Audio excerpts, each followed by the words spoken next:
All right. Thank you, everybody, for making time for this session. We don't take it for granted.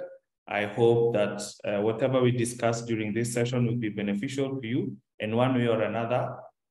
You might end up, pursuing your dream of a master's program that you might have wanted to do, and maybe finances were just the limiting factor.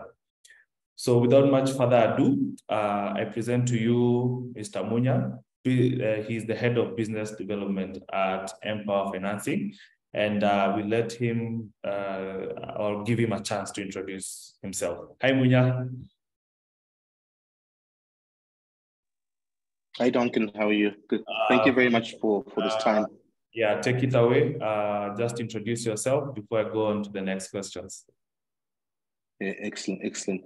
Thank you for everybody who's been able to join this session. I hope you find this productive. I'm excited about also partnering with Africa Data School, specifically as it relates to what we do as Mpower. So as Duncan mentioned, my name is Munya. I support our business development for Mpower Financing. I myself was a former international student. I did my degrees in the US and then had the fortune of working for 3 startups, Mpower Financing being my 3rd. So I really am passionate about the fact that education transforms lives.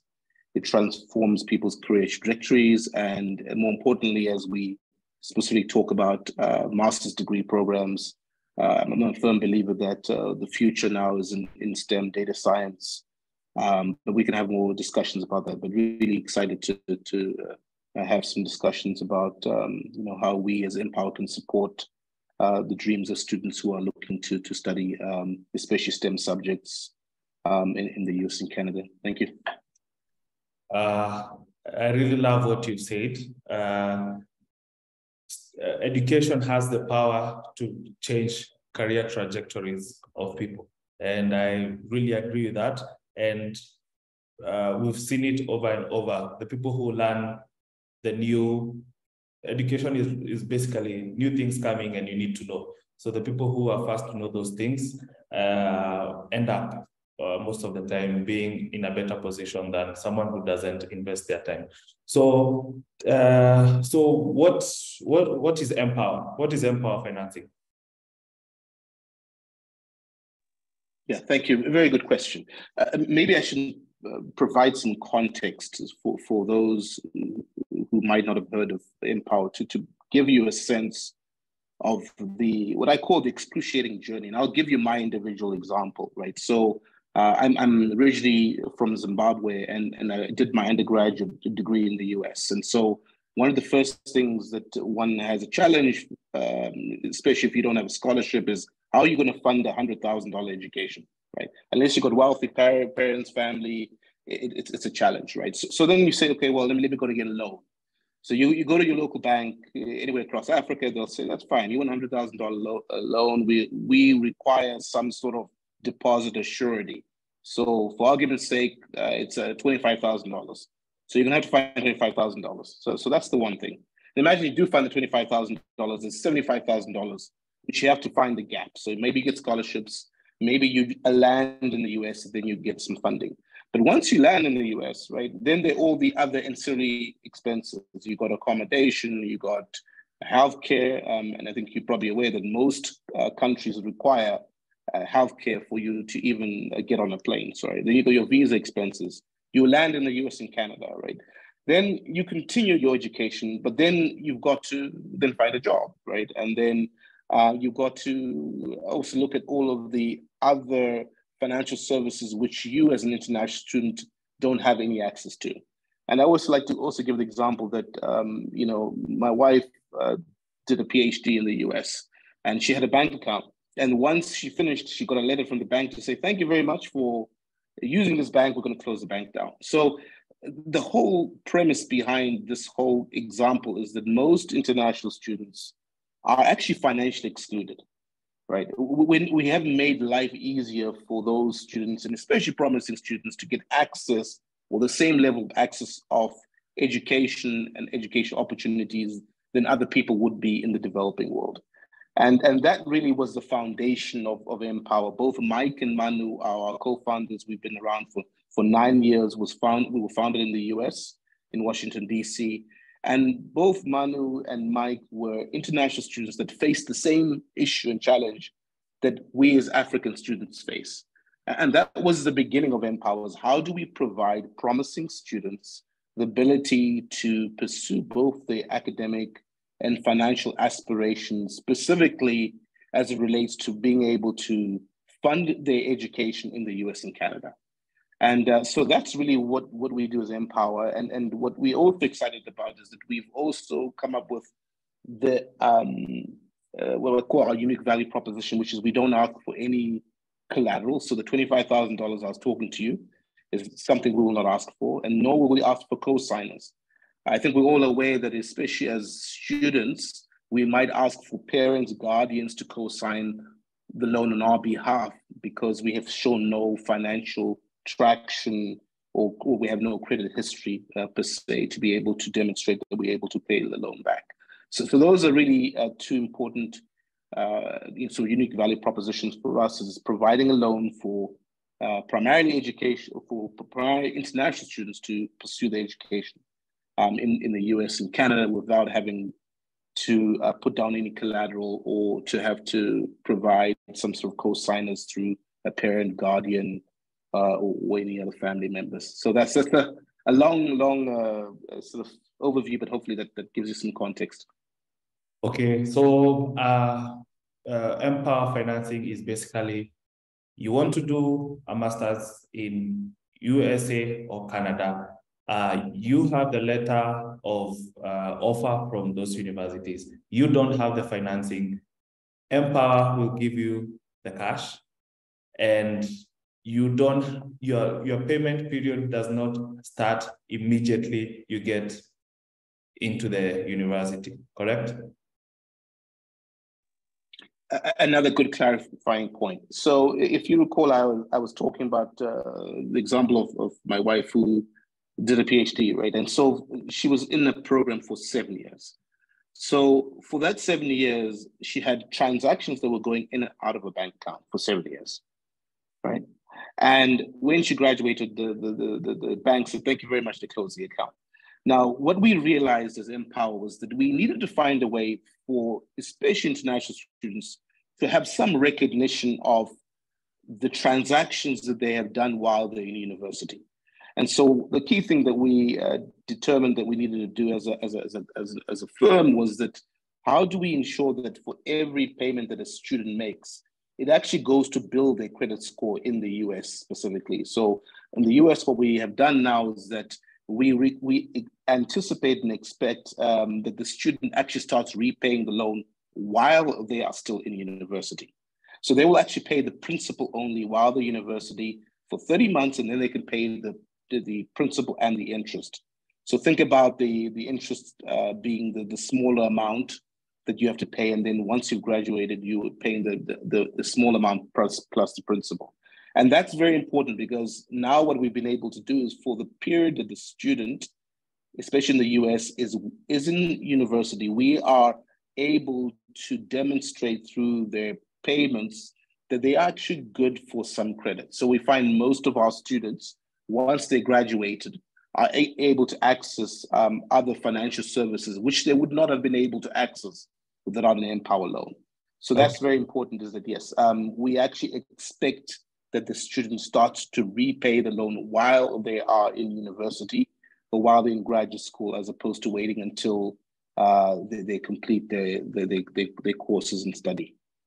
Okay, so let's give a scenario. Today, Duncan has received a loan to do their master's in the University of Berkeley in California. When will the first installment of payment be done? Will it be expected to be done? Yes. So typically,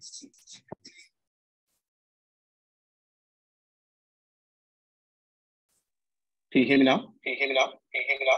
Yeah, I can hear you. Okay, there's a little bit of echo. So yeah, so your payment is anticipated that will be made once you've gotten, you'll get an agreement that specifies your loan terms, and in that document will outline when your first payment is expected. But typically, that payment would be anywhere between the first month after the loan is disbursed to your university. So that's the other important aspect of the way we operate as Mpower, is that once you receive the loan approval, we'll go through a process with the university that you've selected, where those funds will be actually dispersed directly to the university, and the university will then apply those funds to your student account. If you are in the US, if you have any off-campus or on-campus accommodation, that also will be administered by the university. So they may put the money into your bank account, but primarily the funds are actually dispersed directly to the university, which is why we work with the 400 partner schools that are part of Mpower's ecosystem. All right, great. That's good to know, so that people can understand that this is supposed to be used productively, and it's supposed to be repaid at some point.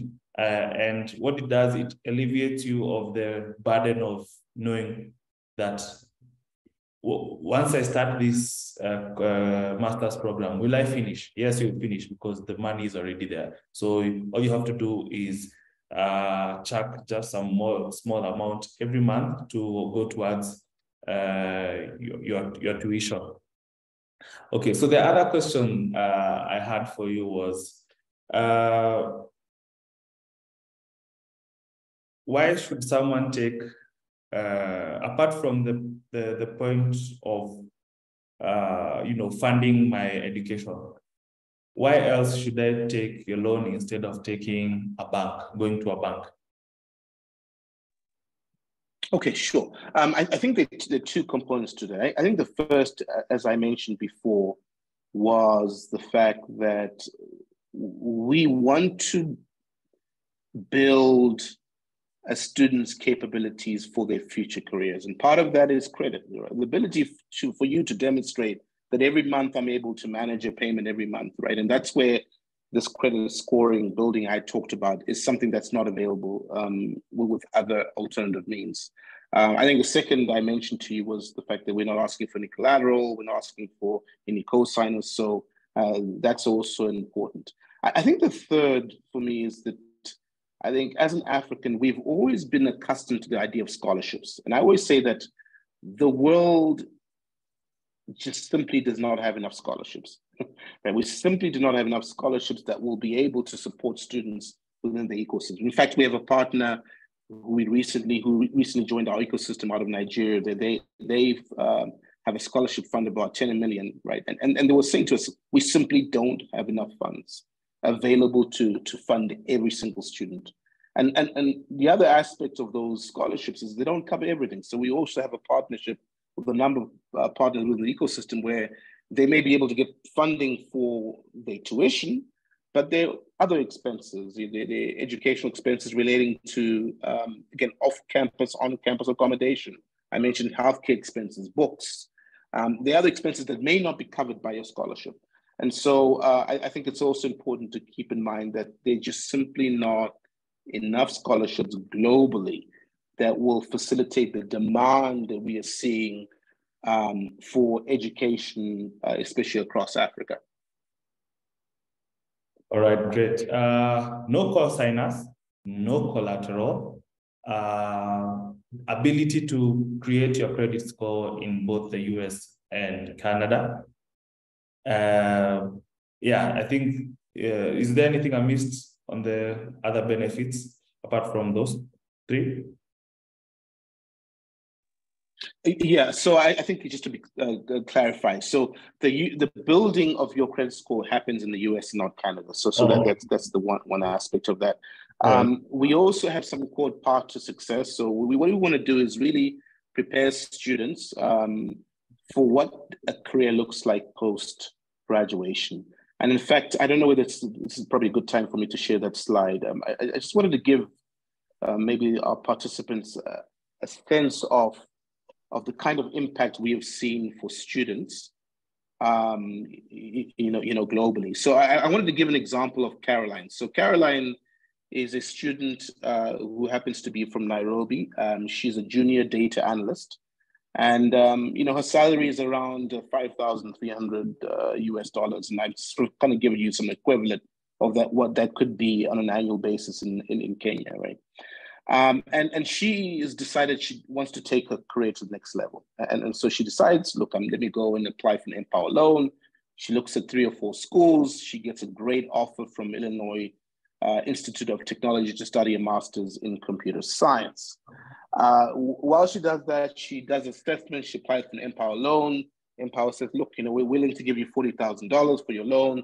And she's willing to contribute $15,000 to her education, right? And so she applies, she gets in, she finishes a 2-year program, she graduates, and then she's actually now on the job market, and a number of offers come through, and she accepts an offer as a computer systems engineer at a salary of $96,000, right? The reason why I give you this example is that this is not a theoretical example. This is exactly the kind of trajectory that we have seen with a lot of our students who take an Mpower loan. In fact, last week I was on a call with a very promising student from George Washington University, a student from Zimbabwe. He's already got an offer to work for Deloitte, right?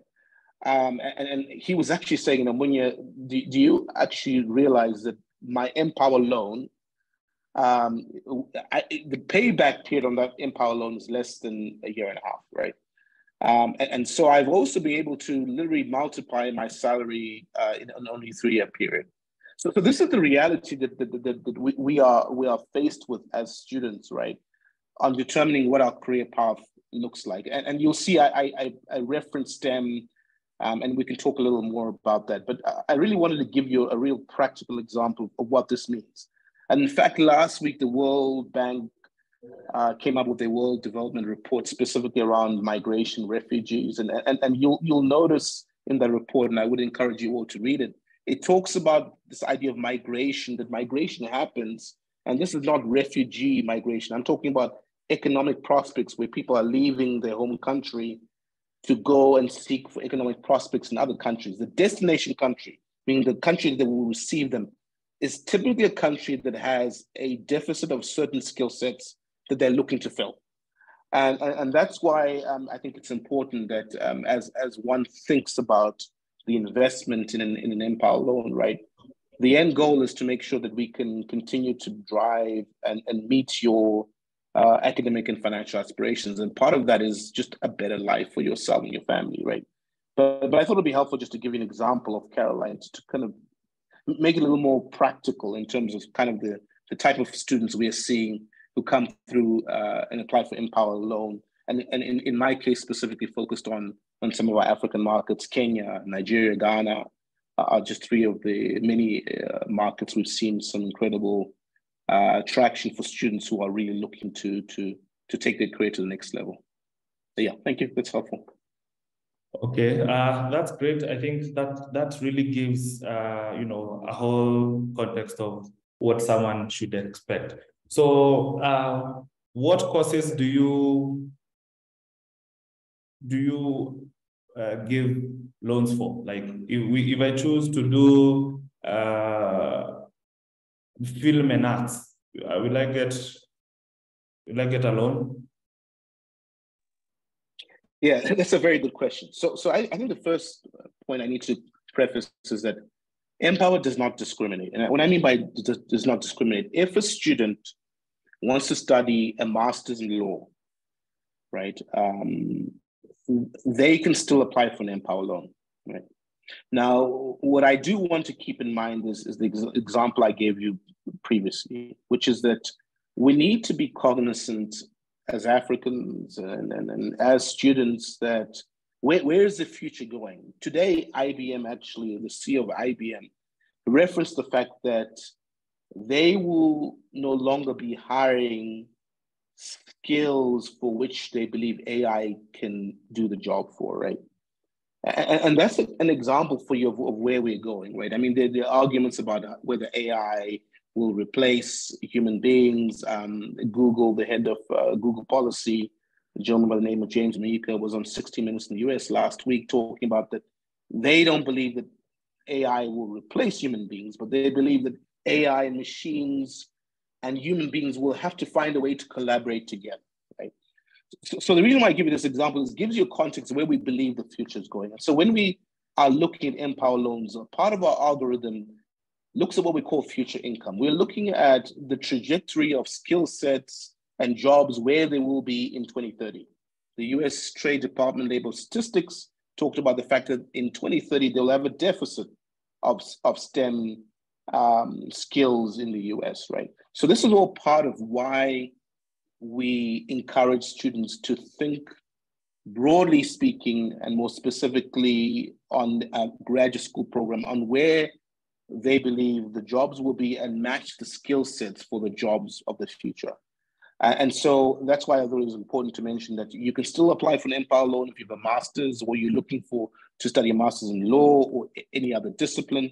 But what we want to do is put a foundation, allow you to be successful in the future. And the success happens to be in STEM. So science, technology, engineering, mathematics, and MBA programs are where the skill sets are required for the future. So we encourage our students, and this is why we're also excited about our partnership with Africa Data School, because we see the future in being in data science, in cybersecurity, in those skill sets that have a strong science, technology, engineering, mathematical background. That's the foundation for us. So if one was to ask, what would set me up for success as an Mpower potential applicant for an Mpower loan, certainly choosing a program from one of our 400 universities that's focused on STEM will certainly increase your chances of a good, sizable loan. And then also, if you happen to be in a master's degree program, an MBA from the top 50 schools, they'll also put you in a notch, because keep in mind, you're competing with students globally. So I think I'll pause there, but I would say that is important, is that we always like to think about these programs as ones where part of the future income, as I showed you the example of Caroline, is with skill sets that you can benefit you, especially from your financial perspective, post graduation. All right. That's great. And for those who might wonder what STEM means courses in science, technology, engineering, and mathematics.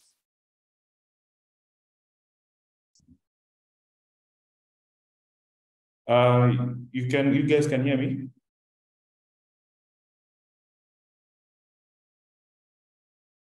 I can hear you. Okay. There was a glitch. There's a glitch there. So yeah. I think we've dwelt onto the courses. So now the schools. What schools have you partnered with? I know you have over 400 partners who you have partnered with to be able to issue loans. But for context, how would someone know if where they were given a letter of offer is a place where Mpower Financing can be able to assist? Yes. So I think that what I would recommend is, since Africa Data School is one of our partners, maybe what we can do in the chat or further on is to share a link that a student can start to determine their eligibility, right? So it'll already tell you that, is it a school that we support? Is it a program we support?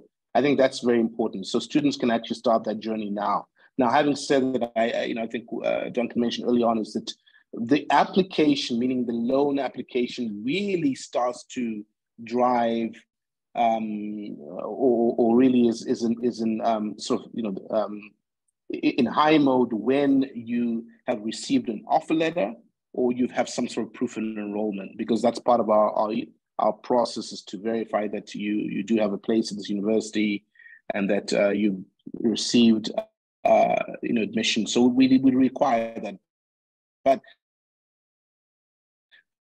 that does not from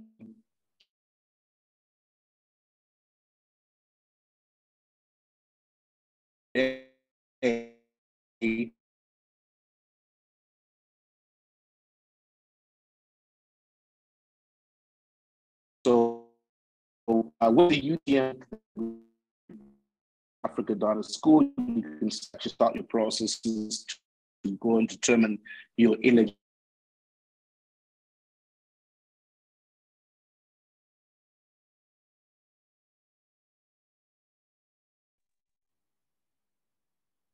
Hello, I think you lost me there for 2 seconds. Can you still hear me? Yeah, we lost you there for a few seconds, so you can kindly repeat.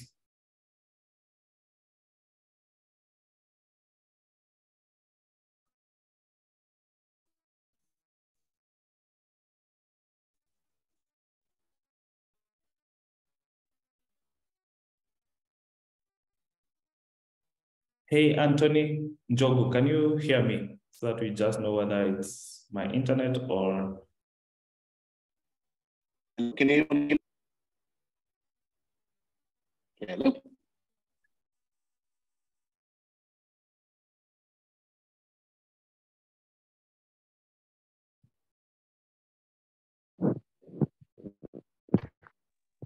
Can you hear me now?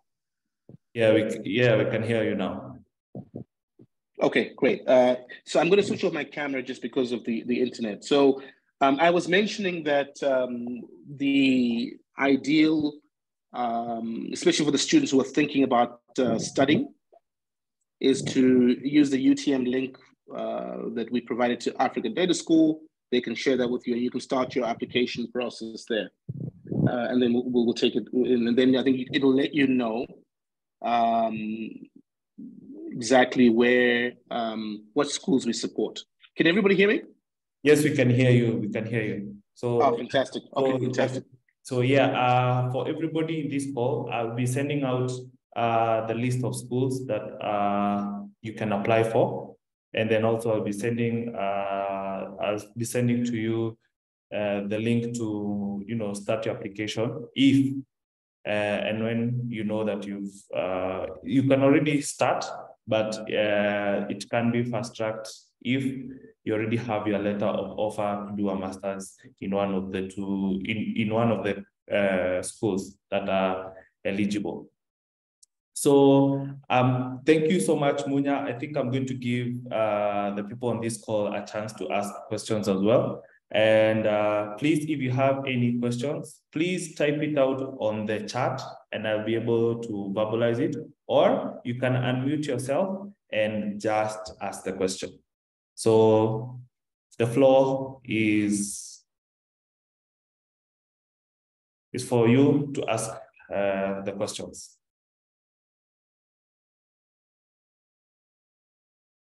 You can choose to type it out, or you can just unmute yourself and just answer a question, or rather, just ask your question.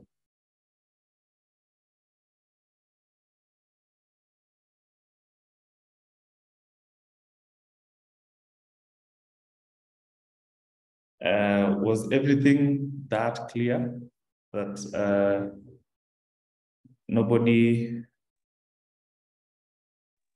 I have a quick one. Sorry, I missed that. Ivy, Sorry, ask your question. Yes, I'd like to inquire, and maybe I had stepped away, but maybe you could repeat. There was this bit about once the financing has been granted to your university and you're already in school and you're continuing with your course, I noticed that the repayment period, the grace period is only the 1 month. And then once the 1 month you start repaying, is the assumption that one continues to, that we are, you're a student, really what kind of fund, you're seeking funding because you do not have any sort of, you don't have the finances as of yet. You're looking maybe, in Kenya we have help, you school first, then pay later, because then you'll have a job to pay it back. So I'm wondering what kind of ability as Ivy, who has, maybe the reason I'm seeking some funding is because I don't have the money now. So the repayment of 1 month seems a bit immediate to me. Yeah, Ivy, let me respond to that question in 2 ways. Okay, and again, I want to give you some practical examples. And this is also why it's important, I think, to keep in mind graduate school. If you are familiar with the US graduate school ecosystem, I don't think I've known any graduate school student, especially who is an international student, who's not been able to supplement their income for the 2 years that they're in graduate school. When I was in school, I was picking up phones and answering phones and getting an income, right? There are others who are graduate teaching assistants, right? So I think part of, for me, that's important is to keep in mind that, generally speaking, graduate students really have the ability to supplement their income to be able to pay their loan off. In fact, I mentioned a student who got an offer from Deloitte. That's exactly what he's been doing. He actually been supplementing his income during his breaks as an intern, graduate teaching assistant roles. There is that flexibility, especially for graduate students, to be able to do that. So our general thesis and the data suggests that we have not had any graduate students who have struggled to actually repay their loans while they're in graduate school.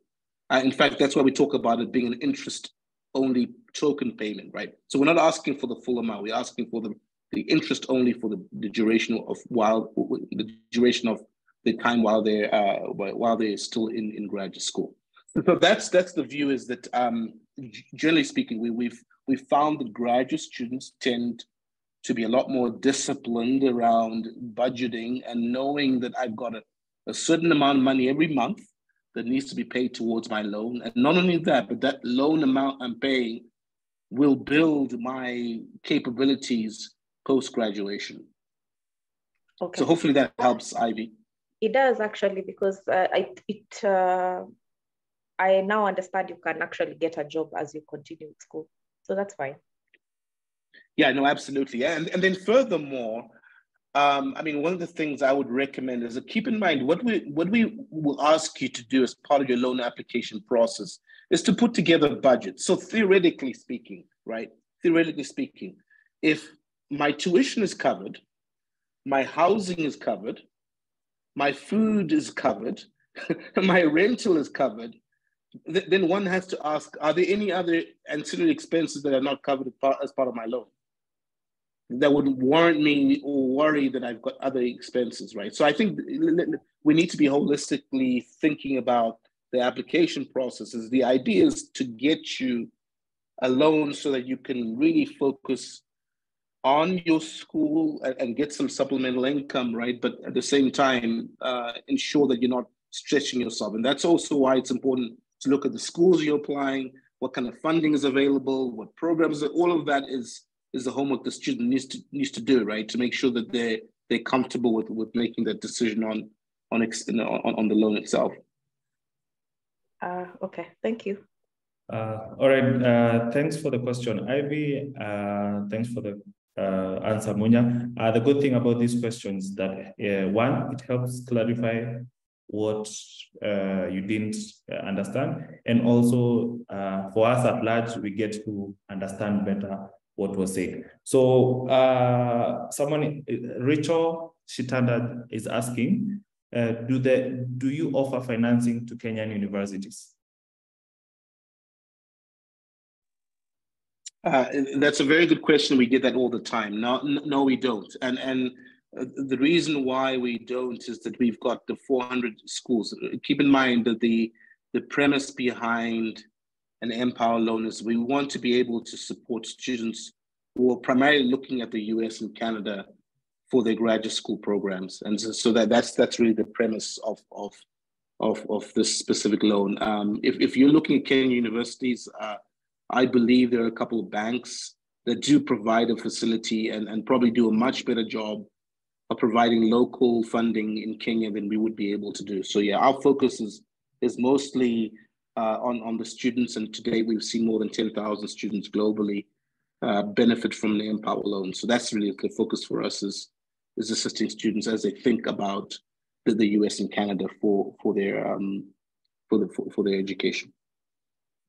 And sorry, I saw another question in the chat. Just want to reiterate that in the US, we cover all education-related expenses, including off and on-campus accommodation, books, any education-related expenses that need to be in your budget. In Canada, we do not cover living expenses. So just something to keep in mind as you kind of look at those two. So yes, the US would be all, including living expenses, but Canada excluding the living expenses.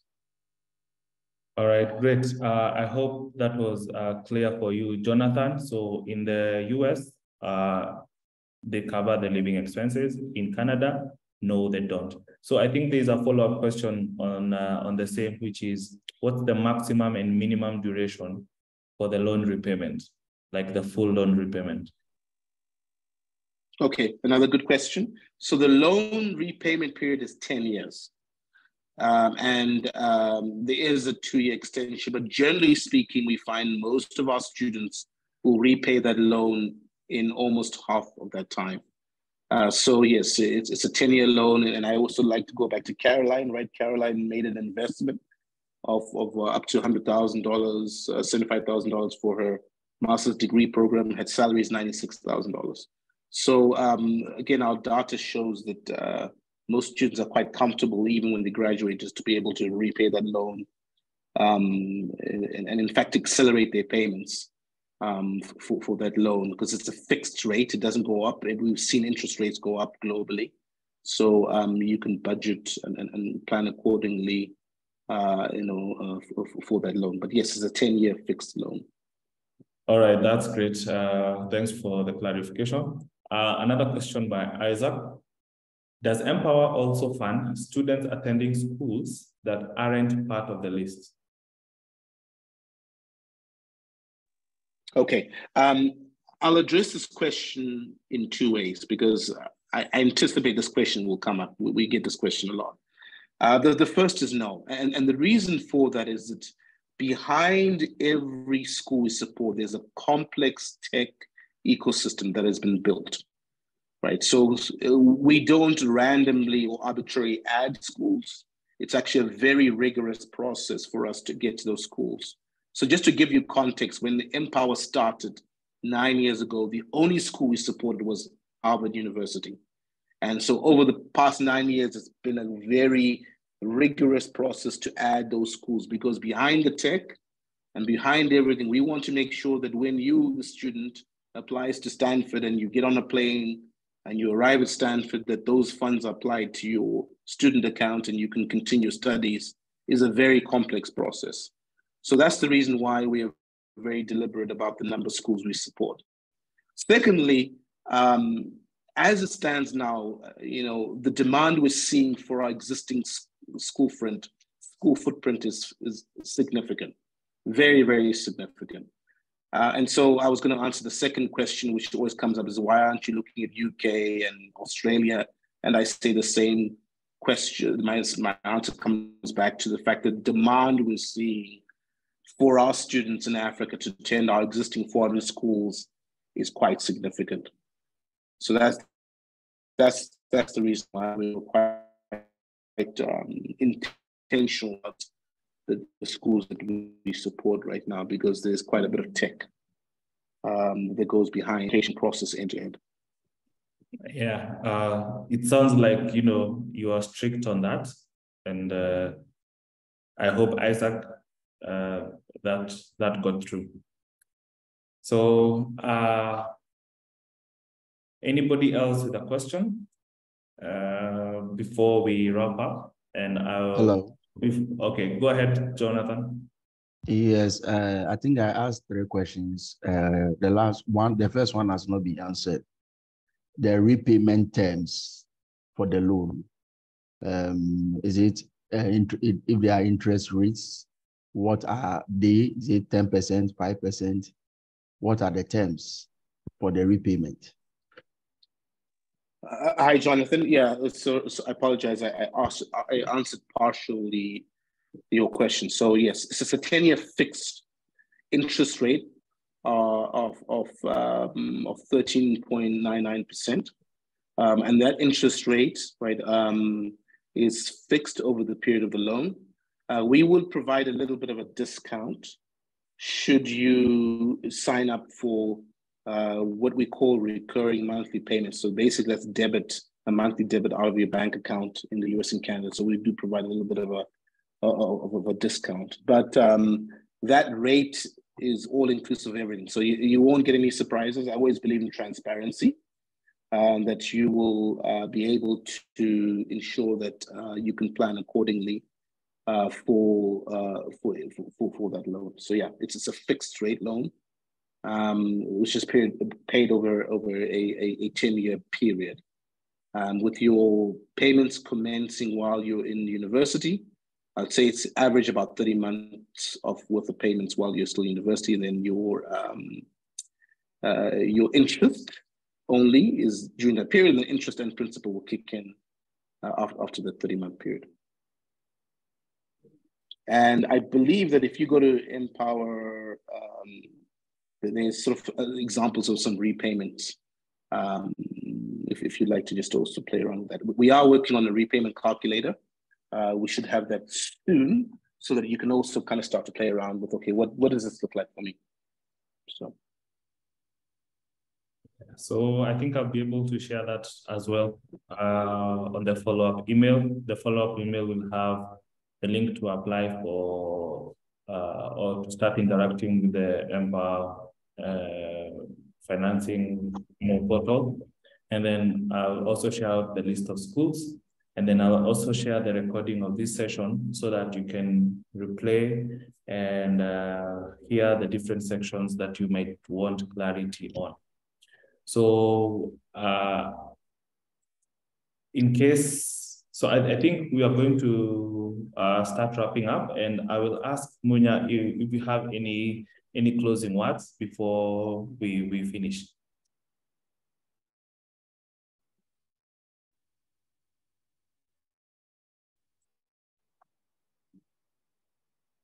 Are you on, Munya? Yeah, sorry, no extent. Sorry, I wanted to just clarify here. So it's actually 12.99%, not 13. So I've just put in what the interest rate is. Please, I didn't hear the amount. If you could repeat it again. Come again. I didn't hear the amount you just mentioned.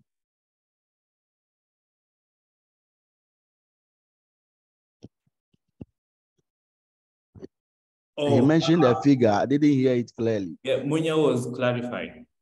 Yeah. Hello, can you hear me now? Yeah.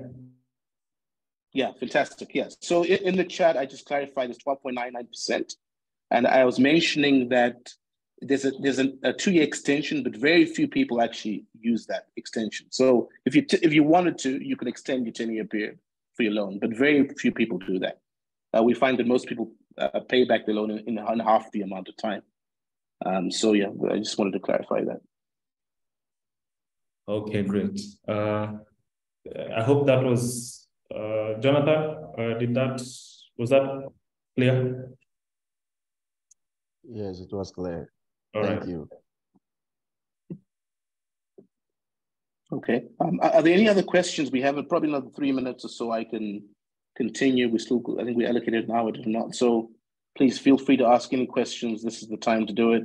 From an Mpower Africa Data School perspective, we are seeing many students think about their choices of universities, and especially when it comes to data science, cybersecurity, computer engineering.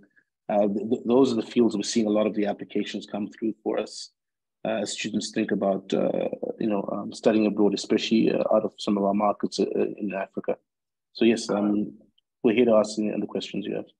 Yeah, actually, the reason we decided to partner with Mpower Financing is what we see happening is we see students who are intending to do their master's program in a field in data science, in a master's in data science or statistics or something along those lines. And what they do is they come to Africa Data School first to gain the basics and, you know, get the basics to intermediate skills so that when they go to start their masters, they are not floating all the way. They are aware of what is currently happening in the space. So we thought it prudent to put it out there that there is a chance for people who want to further their data science journey using a master's degree, a master's program in the US or Canada. There's a chance to do that, and we would like to provide that value to you. And as much as we are a data science bootcamp, we think of ourselves as a bootcamp that, you know, is here to avail chances of success to anybody who comes to Africa Data School. And Munya, we're more than happy to partner with Mpower. And thanks again for making time to come to this webinar. So in the case that we need another one, will you show up? No, absolutely. This is something, as I mentioned, I'm very passionate about, right? And we see the real need. And maybe one quick comment I wanted to make for those who are on the line and why what Duncan is doing is so important.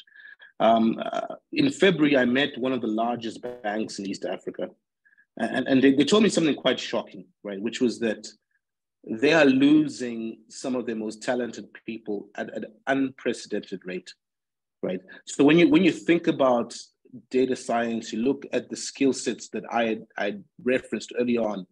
It's the global demand, right? This is the global ecosystem we're living in. So if you've got a great candidate in Kenya, nothing stops that candidate from getting a job with Microsoft in Seattle, Washington, right?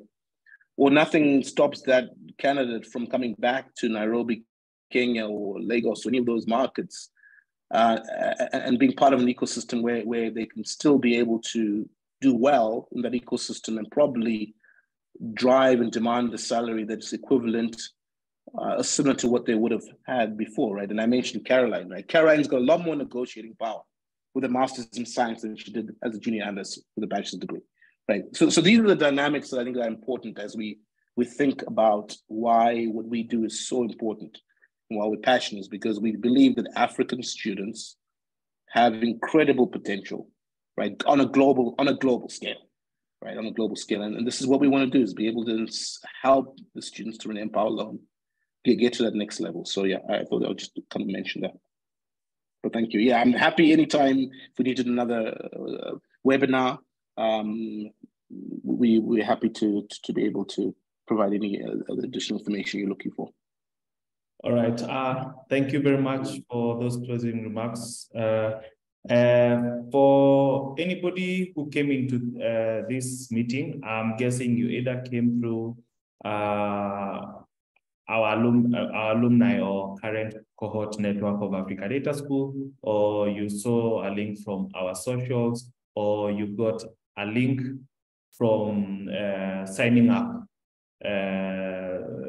on a form for the event. So in the case that we don't have any way to contact you, please feel free to reach out to us through our LinkedIn page, our Facebook page, All Africa Data School, or you can write to us on email at admission@africadataschool.com, so that in case there's anything that you wanted us to share with you and you didn't get, we'll be able to share with you. So that's it for today. Thank you for hanging out with us today, and I wish you guys all the best. Thank you for coming. Thank you very much. Thank you. Yeah, thank you. Thank you so much.